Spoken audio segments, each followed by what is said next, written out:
focus on yourself, on your faith, on your dreams, on your mind, on your health, yeah. You gotta work, never tell, keep your head down, find what you love and excel, yeah.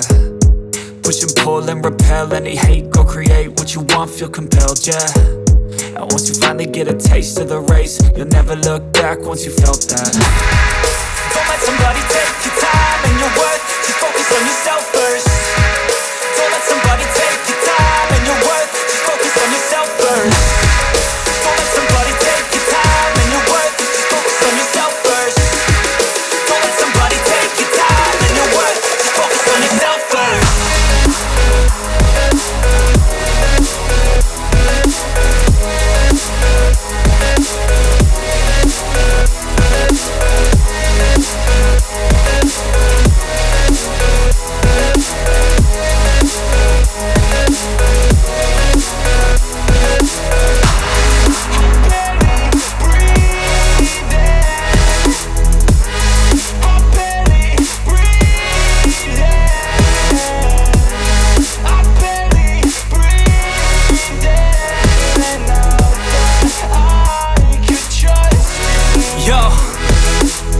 Think about others way before myself, yeah. I guess that's why I feel like I go through hell, damn.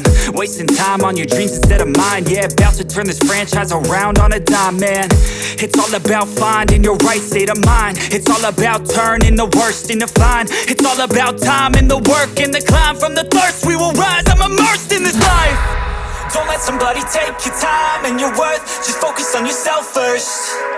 Don't let somebody take your time and your worth, just focus on yourself first. Don't let somebody take your time and your worth,